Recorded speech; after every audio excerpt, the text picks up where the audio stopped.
All right, have a new face for you. We've talked about how many local people from Pendleton County, you've recognized their face. We have a new face for you that she's been around the Pendleton County area at events, but somebody excited to talk to today, Rachel Roberts, running for, what's the Senate, but what's the number? Is it 12? It's 24. 24. I don't know why I was thinking 12. But 24th District represents Campbell County and Pendleton County? And Bracken County. And Bracken County. So those areas, couple rural areas, couple urban areas. Absolutely. So a wide variety of residents that you have to cover with different issues that Campbell County may have as compared to Bracken and Pendleton County. Now we've started all of these out by a simple question. Tell us who Rachel Roberts is. Yeah. So I love that you started by saying that the district is varied and that it's urban and rural, because that's me. So I grew up in the city, but as soon as I could, I moved away to rural Colorado and lived, Golly, me and you could talk. Colorado, DEC advisor, I would take students to Denver. Yeah. It is my favorite place to visit. So we won't go there because I could talk about Colorado forever. I love that state, but I'm sorry. But it was funny to me because when I first announced, someone from Newport, I live in Newport, Kentucky, and someone from Newport was like, well, how are you going to reach out to people in the rural community? And I'm like, I'm so comfortable in the rural community because I lived in small town, rural Colorado for quite a long time. My nieces and nephews grew up in the 4-H and FFA programs, and we horseback rided a lot. We spent a lot of time in the outdoors. So it's just me. It's a balance. Like I'm equally comfortable in the city as I am in the rural community. But currently, I live in the urban area. I live in the East Row district of Newport. Which section of Newport? In the East Row district of What's Newport. that? It's right down by the river. It's like Okay. It used to be called Mansion Hill, but we've noticed that we aren't that fancy anymore. So now we call ourselves the East Row. Out this way, it's just all Newport. Fair enough. So we're about 6 blocks off the river. And my husband and I live in a home that we are very happy to be the caretakers of. It's a late 1800s house. Okay. And then we own a business about a block away from our home on Park in Newport as well. And then our headquarters now is on Overton. So if your viewers don't know Newport super well, these are 3 blocks away from each other. So we feel like at least that part of the district we've got summed up pretty well. Yeah. So as I said, I'm a small business owner. I'm an entrepreneur.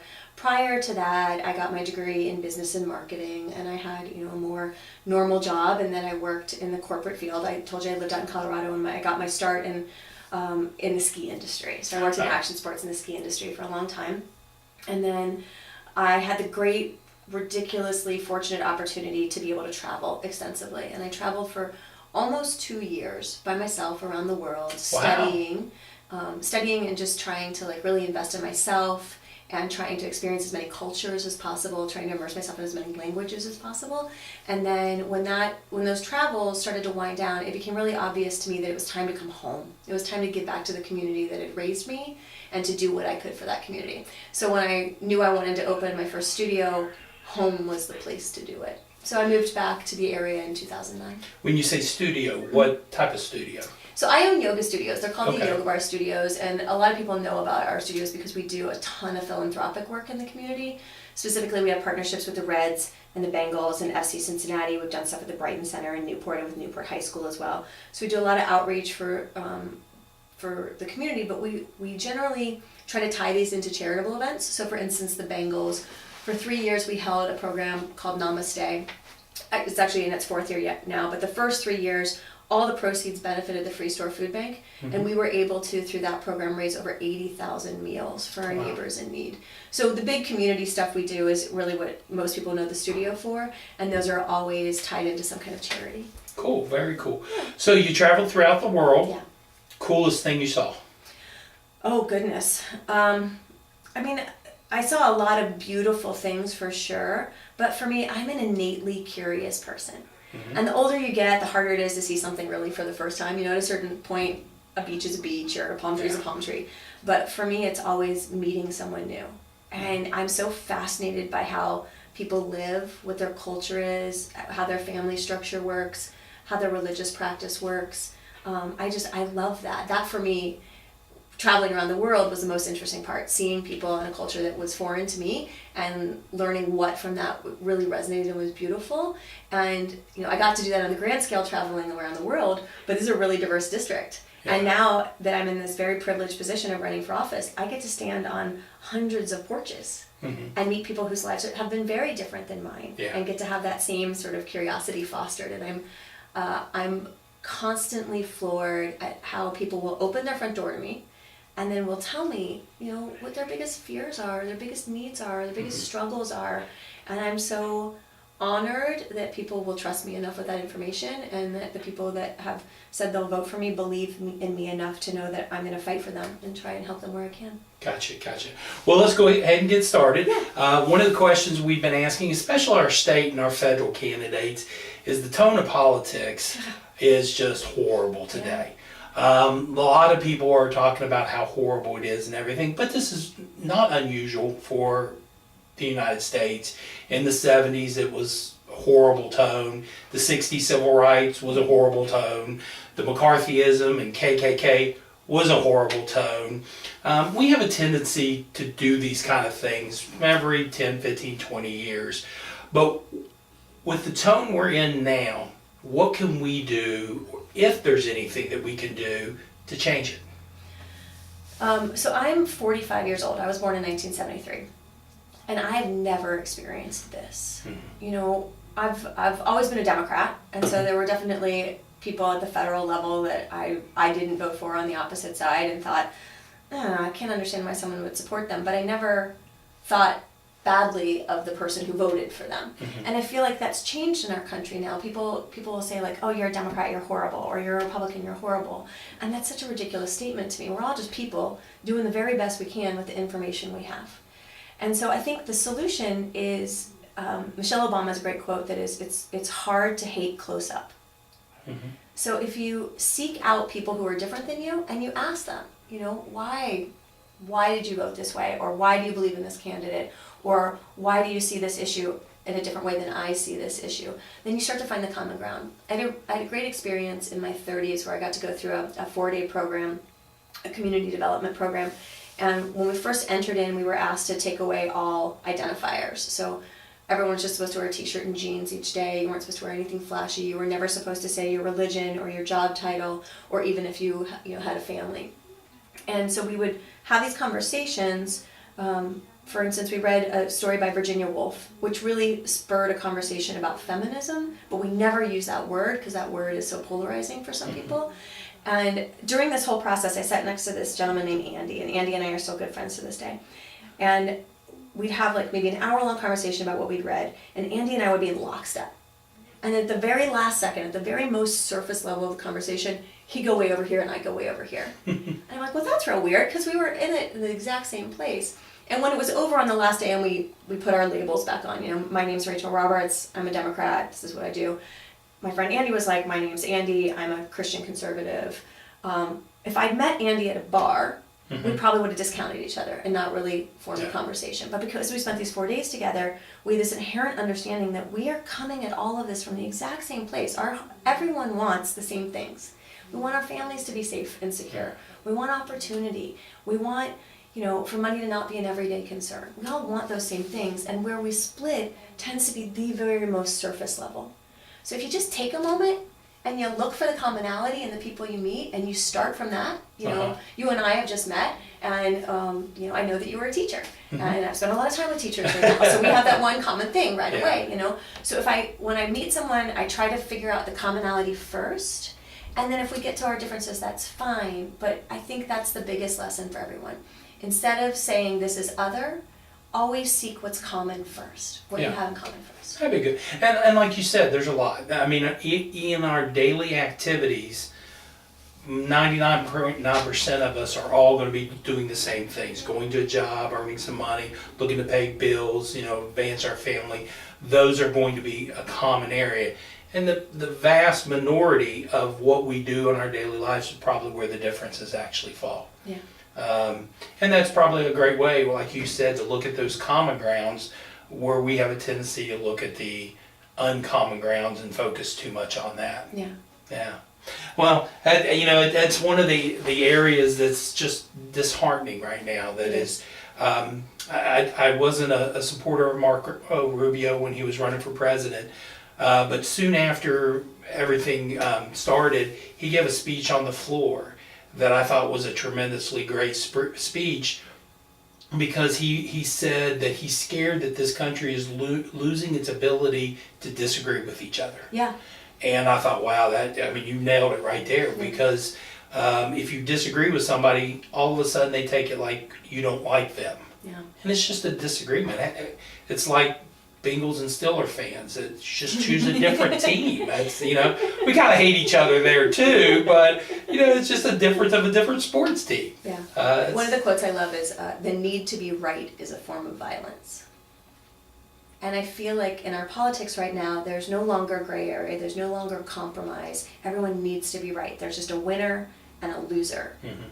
And the truth of the matter is, in that kind of political climate, we the citizens are always the loser. Mm-hmm.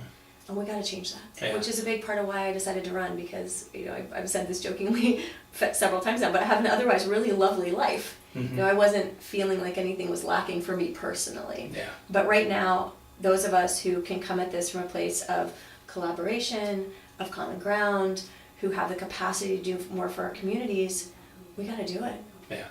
And you talk about collaboration. One of the things I've made the point on for a long time is the Republicans like to hold Ronald Reagan up as this great president, and he did do some great things. But he had a Democrat, Tip O'Neill, that was willing to collaborate, and they accomplished it together. Democrats like to hold Bill Clinton up as this great president who did great things, and he did. And he had a Republican House leader in Newt Gingrich that was willing to collaborate, and they came together, and both. So both parties have presidents they like to hold up, but it was the other party that was underneath them willing to work together to accomplish stuff. And that seems like has been lost. Yeah. Since the one in front of 999 became a 2, we've not been able to do that at all. Yeah. So, well, let's go ahead and change. Same question I asked Greg Colson, I asked Mark Hart, and I'll ask Will when he's here. The Supreme Court case that's coming up is going to be a historical case. I've likened it back to when Judge Ray Corns decided on the case about CARA, and it changed Kentucky education. What the Supreme Court decides upon whether the process of the sewage bill was ruled unconstitutional. When they make that determination on what they're going to decide about how the process was done, right, that has historical fallout to it, one way or the other. If, and first off, let me, because we've not talked, what's your stance on where you think that sewage bill, whether it was unconstitutional or not? I think the process. Yeah, the process. I think the process was horrific. I really do. And I think that, as I'm knocking on doors and talking to people, what I'm hearing is that people are mostly fed up with the process. Mm-hmm. Yes, they think that the pension reform bill that went through, the sewage bill that went through, is greatly flawed. And we usually get to those specifics, but they start with the fact that it was passed at the end of the session, that it was attached to a sewage bill, that it didn't have public input, that it was passed so quickly. And all of that smacks of a lack of transparency down in Frankfurt, There's no argument that choosing a sewage bill was one of the top 5 stupidest political decisions in the history of stupid political decisions. Yeah, just optically, that was bad. Yes, it was. That was bad. So my question is, the Supreme Court comes out and says, though, no, it was constitutional. Where does the Democrat Party stand at that point? Where do you stand at that point if you're elected in office and saying, Supreme Court said what they did was right? First and foremost, I don't think that that's going to happen. I really don't. But I think people need to understand that it is a possibility. And regardless of what the Supreme Court decides, if nothing changes as far as the leadership in Frankfurt, they're going to try and push this through next year. Even if the Supreme Court says this bill is unconstitutional, then they'll try to do it in a more proper way. Now, all of that said, there's still an argument about this violating the invaluable contract, and I think there's still some other parts of this that are greatly flawed. So I don't think this is going to go through. I think everyone understands that there's a shortage in the pension. Mm-hmm. The pension debt, and that the pension debt is a big issue for us, and that it needs to be addressed. No one's blind to that. What we're all up in arms about is the way this was handled. We need a seat at the table. We aren't sending people to Frankfurt to come back and tell us how things are going to be. We're sending people to Frankfurt to carry our voices there. And that's not what's happening. Okay, what about the counterpoint that this process has been handled and done since 1955? In fact, Governor Brashear passed an opioid bill that strengthens sentences on drug traffickers who are sitting in jail on a bill that was passed in the same process. And if you rule this unconstitutional, then do they get out? Because that was the same I mean, what's your statement on the process? So first of all, This is all a hypothetical, which makes me a little uncomfortable about it. So I'll just start with that. But I think the broader statement here is just because it's been done in the past doesn't mean it's been done right. Yeah. So again, what I'm hearing everyone say is we want transparency, we want stakeholder input on these very important issues, and we want it to be done in the light of day. And that's the process that needs to be handled. And if 30 and 60 days isn't enough time for these guys to get the job done, then we need to get new people in there who understand how to do the job better. Gotcha. And that's fair. I mean, that 60 days, you would hope that you shouldn't need to wait till the last few days to 60 days. Yeah. It almost gets to the point that it's a political play more than a management play in getting it through. It certainly feels like that. It really does. Yeah. I was down there covering the last couple of days, and it was just weird day. Sitting there in the press area, watching and listening to all the comments and everything. It was just it was a eye-opening day for me. I was down there several days, standing arm in arms with teachers, and I was down there the day the sewage bill came through, and you got to be in there. Most people were locked out of the Capitol that day, which is a travesty. It's our state capitol. And I mean, just from a purely... Well, now, why was most people, there were large crowds in there, and all the crowds outside, there's no way you could have left it. I mean, you would have been there's definitely violation a limit. There's definitely a limit, but I also got inside the Capitol that day, and it was not full. By any well, now, stretch of on the day imagination. of the sewage bill, I can't comment on. But the day of the budget, there was a lot of people in there chanting. And I actually broadcast videos of them chanting and those kind of things. Yeah, I put some pictures up the day that I'm talking about. And we were being told outside, or the crowds outside were being told that they were at max capacity. And then inside there were a few hundred people. Yeah. And I don't know what capacity is down there. Do you know? Or I don't know off the top of my head, but I'll tell you, like, one of the big problems that day was that we had all these people out on the lawn and no access to restrooms, no access to bottled water for people, stuff like that. Yeah. So even if they didn't want people standing in the hallway, like, it still could have made amends to make it so that people, could be comfortable while they were peaceably protesting what was happening in their government. Yeah, very true. It was very impressive. I mean, when you went outside and you saw the amount of people out, it was very impressive on how our democracy can work correctly and let their voice be heard. From being a school teacher, we are not known to raise our voices. Right. We just accept things and make them work. Yeah. And it got to the point finally, no more. Yeah. That was the last straw. And we weren't going to just be quiet and make them work. Going on, let's kind of stay in that education area. The education funding budget, again, another weird day in that superintendents were saying pass it. Teachers were saying not pass it. KEA was saying we're not going to make a statement on it. We're just going to, it was a weird day. Are you talking about the budget day? Yeah, the budget day. As you look at the budget, what are areas of concern that you see that education needs to be funded better? Well, we cut education again, 6.25% across the board. And I think was every department that got a cut, right? Well, it's all the way up into higher education. Yeah. And we cut some, I think 70 different programs throughout our budget as well. The secret to, in my belief system, everything starts with education. I think it's the fundamental function of a government to educate its people. If we don't have an educated workforce, we're not going to get high wage jobs. If we don't get high wage jobs, we're not going to grow our economy, and on and on and on and on. It is the foundation of our society, and everything grows up from it. Continuing to cut education, continuing to ask teachers to do more with less every single day is not the way to grow a prosperous Kentucky. Not from a social standpoint, not from an economic standpoint, not from just like the right thing to do standpoint. So first and foremost, my problem with the budget is that it didn't find a way to fully fund education.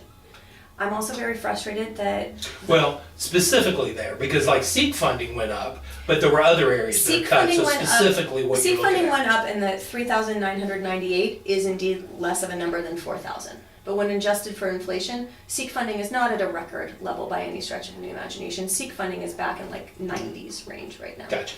But that would also been from actions of previous assemblies, Yeah. not just this one. Yeah, and I also think this is very common knowledge. There's plenty of blame to go around here. Both parties, people who've been down there for a super long time. We don't have term limits, so we have people who've been down there for 30, 40 years. There's blame to go around. I'm a first-time candidate. So I'm not saying no party is without fault here. I'm saying it's time for us to get some new people in there with some different ideas and who are coming at it from an actual space of service and not their own personal benefit or their ego. Gotcha. And that's what has me most excited about this year's election, is that there are so many people like myself who would never have run for office before if we didn't feel like, okay, yeah, politics is dirty. Politics is ugly, and the system is designed to scare good people away from running for office. It is. Yes. And it's really scary to put yourself out there, to risk your own financial security, your reputation, your time with your family, all of these things that you have to do to run for office. But if the likes of me and some of these other really amazing candidates who are stepping up this year, if we don't start doing it, we're going to continue to get the same kind of leadership that's been digging this hole for us for years. Yeah. And I agree with that. What was the tipping point for you? You had mentioned about, things were going on and you kind of made the decision, I need to get involved. What was the tipping point? What was that last straw into the proverbial camel's back? I don't think that there was something quite that was a last straw. I think for me what it was is I had the idea to run for office for a long time. It's easy to talk yourself out of. Like I mentioned, I have a good life, a full life. I have 2 locations for our business. My husband and I also have a marketing strategy company. We do a lot of mentorship. So my life was very full. So to be able to do this would have to mean stepping away from all of that, and that wasn't something I necessarily wanted to do. But last year, in November of last year, actually November 2nd, my father received a liver transplant, and we knew that was coming. So I had stepped away from my businesses in large part to be able to be one of his caretakers after the transplant. So it kind of freed up all this space, and then my dad did great. He did awesome from the transplant. It was a miracle. I can't say enough amazing things about UC Health and their transplant team and what happened for my father. So, come December, Dad's doing pretty well. I'm kind of like, well, my businesses don't need me, but maybe my community does. And Gotcha. So it was sort of, I'd had the idea, I'd been able to talk myself out of it for all the reasons that make it easy to talk yourself out of, and then circumstances just fell into place where I was like, okay, now I have this space to do it. And I come from a family that has taught me that whenever you can do more for your community, it's a privilege to be able to do more, and it's your duty to do it. Gotcha. Common ground, my dad, heart transplant at UC Hospital. They're amazing. So they are very, very much Yeah. amazing, and you'll probably identify with this. I told my dad, I'm just glad that there's smarter people in the world than me that can know how to keep my dad alive with no heart in his body. Yeah. That's just... Right? It's crazy. Yes. My dad was up and walking within, I think it was like 26 hours. He was walking around the ICU. I was just, my mom and I just had our jaws on the floor like, they just took your transmission out, dude, and put it back in, and you're not even walking around, It is amazing what Yeah. they do, and they're so nice. We still go back. I went just a couple months ago back to the UC to visit with that team because they constantly check, and they're just as nice now. Yeah. 10 years later as they were that night. Yeah. So it's amazing. We are so lucky in this region to have such great healthcare. We really are. Yeah, absolutely. Other things with that, anything else with education that raise your concern? You had mentioned the pension funding. They ended up funding it completely. They made some other changes that you had mentioned that maybe you had some concerns about with. So I think it's important for people to understand several things about this issue. Number one, we are constitutionally obliged to fund the pensions every year to a basic minimum. Mm-hmm. So they've always been funded. They have been underfunded, but they've always been funded to the constitutional minimum. The big problem we face is the debt. And so we need to generate more revenue to deal with the debt. And this budget and the sewer bill and none of that deals with the debt. And that's the elephant in the room that has to be dealt with. And that we can't just cut our way out of debt. We've got to generate new revenue for it. The reason that I think that the defined benefits programs for teachers are so very important is that we ask teachers to do a massive thing. We ask them to educate our population and in large part raise our children. It's a noble and amazing profession for which in Kentucky, up until very recently, you had to obtain your master's degree in a certain amount of time to get that. That has been put on the chopping block by the governor this year, eradicated this year. At any rate, these are highly educated, highly skilled people who teach in our schools. Many, if not most of whom, could earn a lot more in the private sector. Mm-hmm. But they don't. They stay as teachers. And the biggest carrot we have to entice them to become teachers and stay teachers in the state of Kentucky is the defined benefits program. Do this job, take a personal sacrifice financially during your career, but you're going to get to retire. A lot of people that I come across don't understand that teachers don't get Social Security. Okay. Our state doesn't. That's the agreement we made. We have a defined benefits program for teachers. They don't get Social Security. I will add to that too. Here at the Outlook, Social Security is taken out of my check every single week. Right.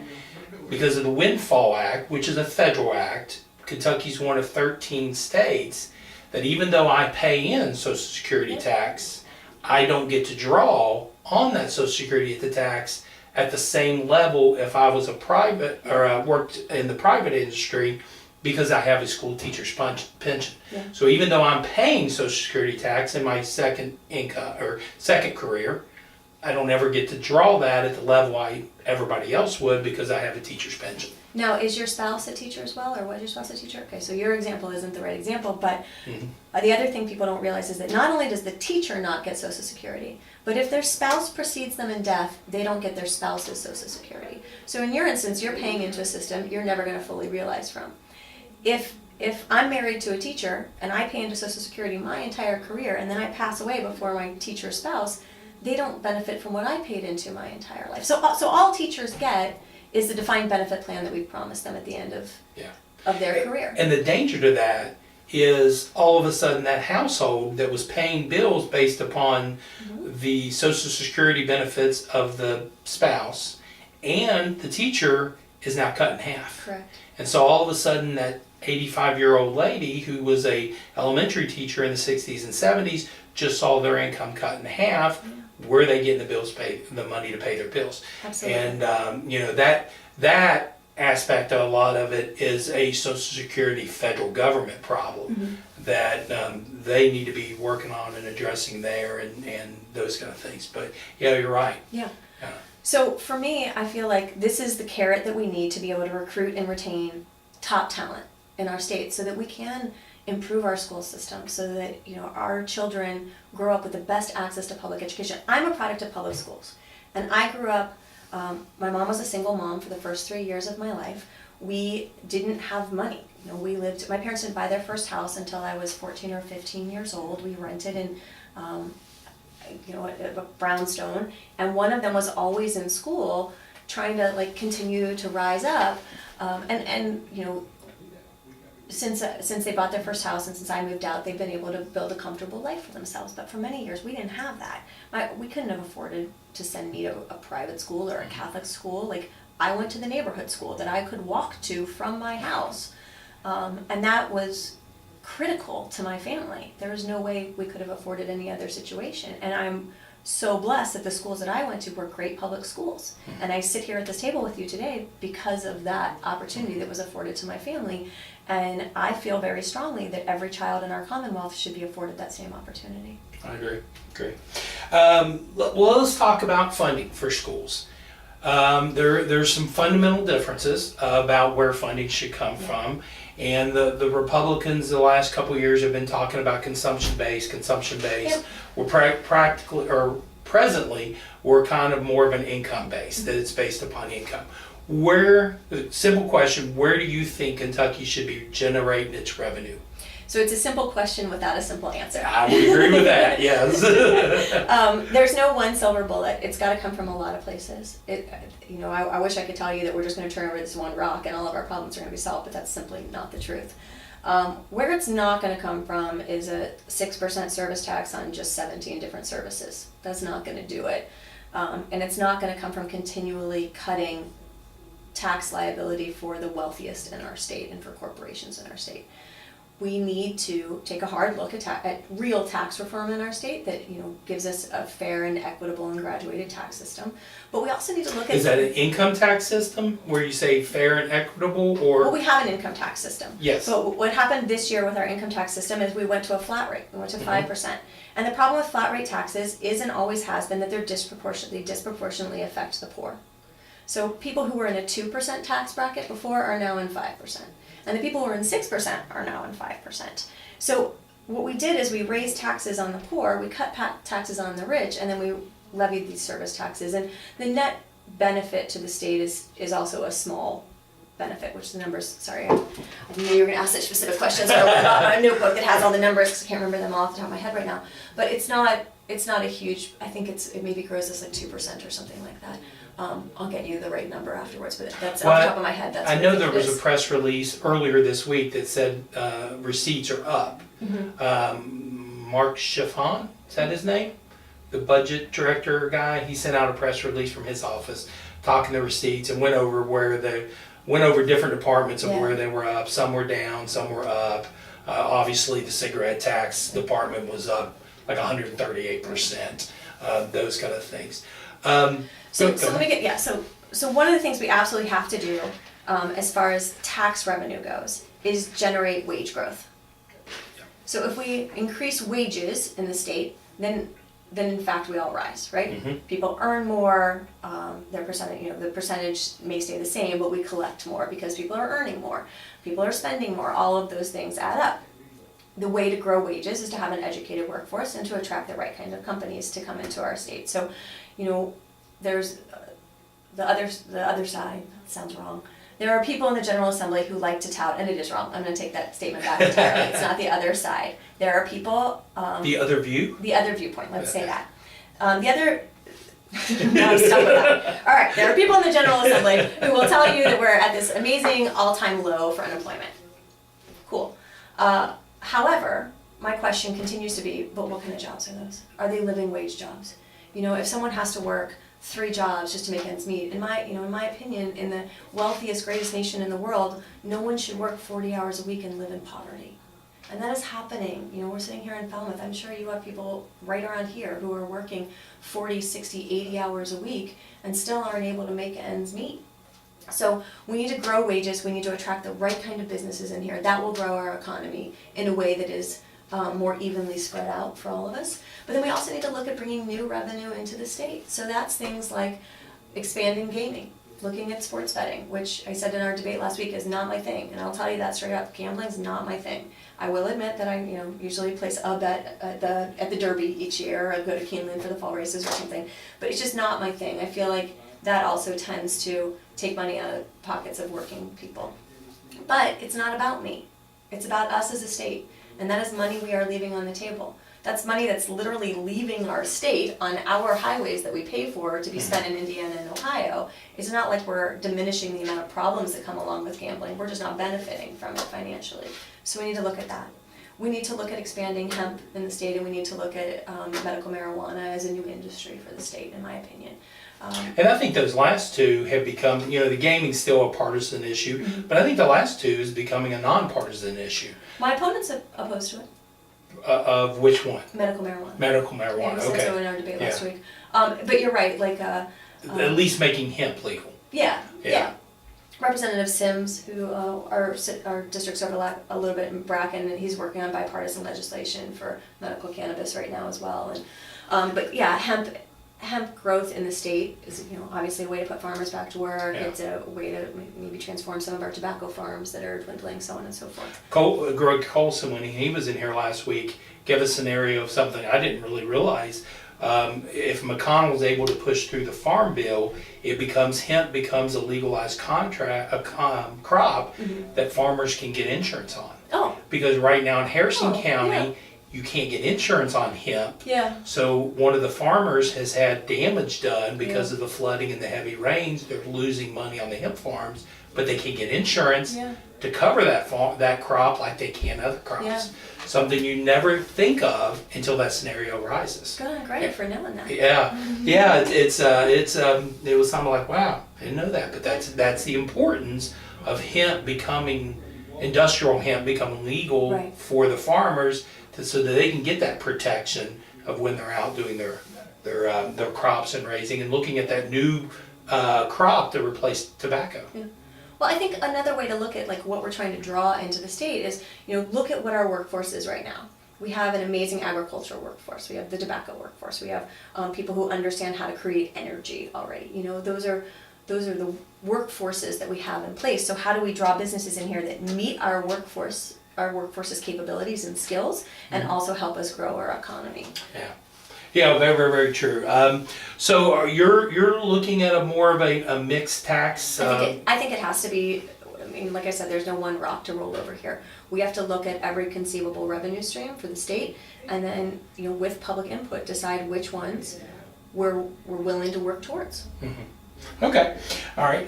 Going on, we're going to switch to a question. This might be the only question you've probably never been asked, and you may not even have a real answer because you don't know. Yeah. Colson was the same way, and Mark Hart, when he did it, was a little bit knowledgeable, not a lot. Yeah. There have been a movement, and this is a Falmouth Outlook question. There has been a movement in taking public notices and not running them in the local newspapers and putting them onto digital aspects. Okay. School districts, for example, was passed in this last General Assembly that they can post it on their websites. Mm-hmm. Our contention is we're transitioning to we can be digital, but we're not to that point. My parents, they don't have a smartphone. They don't have a cell phone. Well, they don't have a cell phone. Yeah. They don't have a computer. They don't have a laptop. They have no aspect. So when you go to run a public notice on only digital format, you're excluding a whole generation of people. Where do you stand on where we need to be with public notices? And the requirement to run them in the paper. Another example I gave last week, they're always selling homes on the courthouse steps. Yeah. If you make it digital and no way for that to be told, you limit a lot of people who may want to buy that home. Yeah. So if there's specific legislation around this, then I will fully tell you that I'm unaware of the specifics of it. So let's just talk broadly about what you've mentioned. In the state of Kentucky, there's still a very large percentage of our population that does not have broadband internet access. Absolutely. There are places driving here from my home in Newport that I don't get cell service. Yes. So, I love efficiencies. I absolutely do. I am a very technologically savvy person. I prefer to have things in digital format, but I also understand that I'm not everyone else. Yeah. My mother-in-law we just got her a Kindle, and she is learning how to use it, but all she uses it for is to play Words with Friends and to read books. Using the web browser and things are not necessarily something she's comfortable with yet. So especially when it comes to public notices, legal notices, I think it has to be printed somewhere. In Newport, the public notices for houses being sold at auction, they're listed, they're printed paper in the courthouse. So I do know that I can go to the courthouse and see them there. That presumes that I have transportation to the courthouse and all of those things. So, before we turned the camera on, I was telling you that early days I worked for the Cincinnati Post, and I have such an appreciation for media, specifically small town media, because that's where people really understand what's happening in their local government, what's happening in their community, what's happening in their business community. So, I think it should still be in print. And I don't think anybody has the stance that it shouldn't be in a transition period, because there will be some point in time that, whether it's 100 years from now or something, that the generations are different and they'll want it all digital. Yeah. But there's a whole generation right now that is not to that point, and we don't want to exclude them. Yeah. I also think, the historian in me loves to have things printed out and written down. And I remember reading an article recently that talked about, sort of the period between the mid 80s and the early 2000s, that a lot of the data that was created then is becoming corrupt. And that there may be this sort of dark age in the future where there's really no history recorded because we started to transfer to digital, and they weren't really sustainable files. Wow. And so, I would hate to see that. Like, I joke about our house because our house is so old that I wish every house came with a diary that explained why every decision was made. Why'd you put that wall there? Why are there 2 front doors? Whatever it is. And I would hate to see us lose the history of Falmouth because people didn't understand what was happening legally and, policy-wise. Yeah, because totally agree. And like I said, I knew that's a question way out there in left field that you may not get the whole other rest of the campaign season. Yeah. But it is something for all the small town newspapers that it's important to us. Yeah. And our little email groups that go around, it's important. Yeah. It's very, very important. So, going on, kind of looking at, you're elected, you start January 2nd or 3rd or whatever day it would be. What would be the things that you want to see this 30-day session address immediately, take up, issues that you would be behind, knowing that you can't get done in 30 days, but you could get done in 60 days. Yeah. You can't do a whole budget because it's a 2-year budget, but there's tweaks in the budget that might be done. There's already the one bill about raising the pension income from $31,000 to $41,000. The House had actually passed that before the session went out, but the Senate never took it up to go from 31 to 41. So that's something hopefully that will be readdressed. That's a big deal. Yes, it is. That's a big deal. And there's a couple things in the budget that my opponent and a lot of the people who passed the budget are saying, oh, these were unforeseen circumstances, which is why you don't do this stuff at the 11th hour without public input.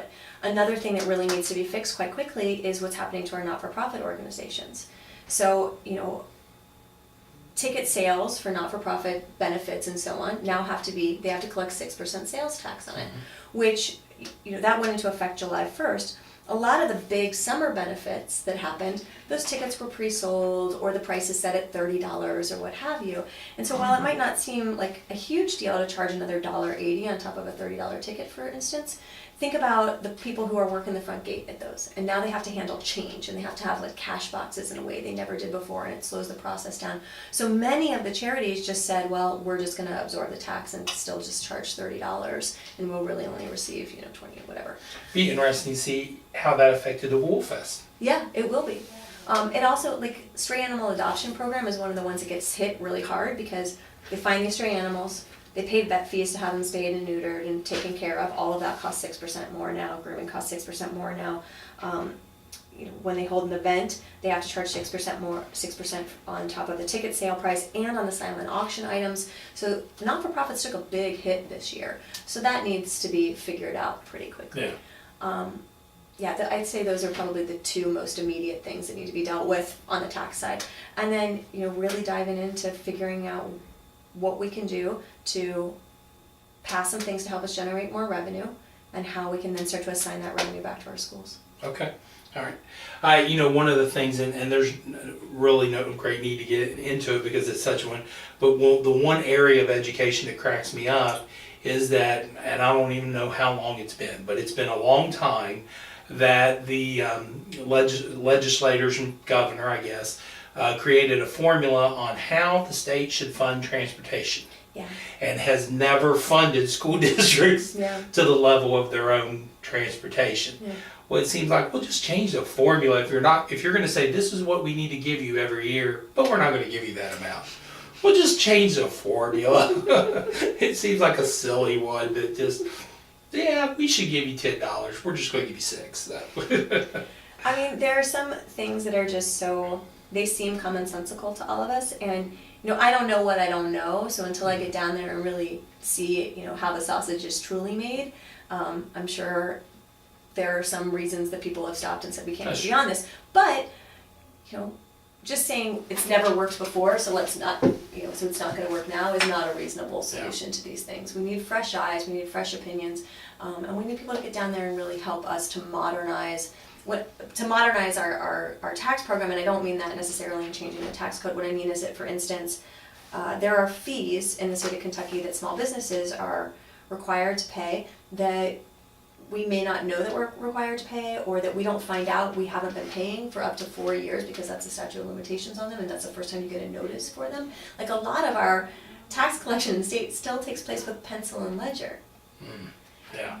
Campaign finance filings in the state are really complicated. That's another barrier to entry for people coming to try and run for office, So just figuring out better ways to modernize our actual tax structure in the state is something I'm really interested in taking a look at too. Yeah, and with your small business background, you have that knowledge from the other side of it. Yeah. To go in and say, why are we doing this? Because it hurts us on this end. Yeah. And we want to encourage, because in Pendleton County, we're not getting a Toyota and a large corporation but we may get 30, 40, 50 small business that opens, that are creating jobs, that are good paying jobs. Absolutely. And part of it may not be good paying because it's a wage, but because we're not spending the cost to drive to northern Kentucky, the wage is a little bit higher because we don't have all those expenses. Where it may be a $14 job up in northern Kentucky, it's only $12 here, but that $2 an hour in driving every day, Absolutely. and the time lost may be a thing. So one of the things I find, so I know we didn't talk about this, but as another way to bring more revenue in here, having traveled as much as I have and coming back to this area with tourist eyes, I come into Falmouth and I think, you have amazing architectural inventory here. You should have a beautiful bed and breakfast downtown. You have Kincaid Lake right there, and the Wolf Festival. This is you have the Licking River right here, which would be amazing for people to be kayaking and tubing and canoeing every day.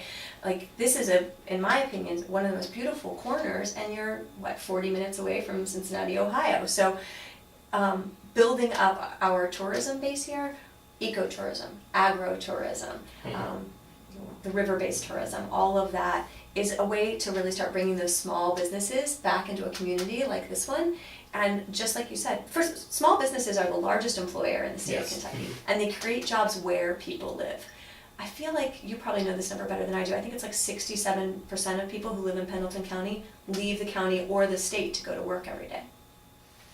Well, and I think that's it's funny because that number has been brought up in a lot of the interviews. But I don't think that's unusual. Well, let me rephrase that. That's not new. Yeah. My parents have done that since the 60s. They built our house in 1971, and they've always done that. I mean, it's been whatever that is, 47 years that they traveled north. And somebody asked me that question earlier, and as I go back to memory of my friends growing up, if their parents weren't a teacher, their parents went north. And this was in the 70s and 80s. It's always been like that. Now, we're kind of a bedroom community that people work in northern Kentucky or greater Cincinnati. A lot of people drive to GE, make that long drive to Toyota now, and drive to those kind of places and work, and then come back here and like that the big jobs are up there, but then they like the rural area out here in the countryside. But there are costs associated to all of that, right? Oh, absolutely. Time away from your family that you're commuting, wear and tear on the roads, the environmental impact of all of it. So, creating jobs where people live is something that I believe really firmly in. Yeah, I understand that. Yeah, and that's going to come from small businesses more than anything else. Drug issue, obviously, throughout the entire country is a drug issue. What can the state do? What can the Senate do in helping the local communities battle this issue? So my background is that my father's a substance abuse counselor. His private practice was in the ground floor of our home my whole childhood, and he now works for the Mental Health Board as a dual diagnosis specialist. So he works with people. He works getting funding for people who have the dual plight of both addiction issues and mental health issues. So this is something I've seen firsthand my whole life, both from the side of someone who's struggling with addiction and then what it looks like to come out of treatment healthy and whole and Gotcha. able to move forward. So at the state level, what we can do is hold pharmaceutical companies accountable. We can facilitate true treatment facilities. I think the statistic that was most shocking to me was to learn that it takes someone addicted to heroin an average of 8 times trying to quit before they're successful. Wow. So I mean that's a long path. But I look at addiction like I look at any disease that people are suffering from, and I feel like as a state, it's a healthcare issue. And one of the fundamental things we need to do as a state government is to keep our population safe and healthy. And we're failing them at that right now. So we need to make sure that people have access to healthcare. We need to make sure that people have, that corporations that help to create this plight that we're facing, this plague that we're facing, are held accountable and are part of the solution. And we need to make sure that people have access to treatment, and that treatment isn't just limited to once they're incarcerated. Gotcha. Yeah. Yeah. I mean, obviously, we've seen that the incarceration focus is not working. It's not, and we have so many people that are going through this and then coming out as felons, and I don't understand how they're supposed to leave jail with a felony conviction and get housing or a job or any of the things that are going to help them not come back into it. So I think we need to be treating it way earlier. Do you make a difference between a person that's a user and caught with possession to somebody who's trafficking and selling? Yeah. I don't think all addicts are criminals. I don't.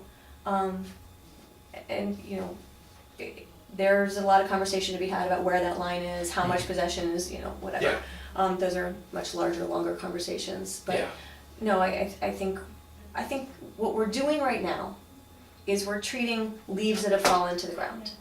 And I propose we start treating the roots. Gotcha. Before it ever grows into that. Okay. There's a trend about the state and federal dumping more and more of the costs for programs onto the local level. I've been at fiscal court meetings where they have things dumped onto them. I've been in the school districts where they have costs being switched from the state to the local level. How do we balance out what should be paid for by local level without putting these burdens on the local level? The most recent example is it used to be a 50-50 split on what the state required as an audit. For the audits of fiscal court, a 50-50 split on that cost. It's now 25-75%. So the local district has to pick up 25% more of the cost than they've ever had to pay before. Maybe 5 figures, it might be $10,000, $12,000 additional cost. What is that philosophy of state paying what the state should have to pay so that they're free to address the issues they need to, but not overburdening the local levels at the same time? Well, our local levels are so limited in the ways that they actually can raise funds. So, I mean, we can't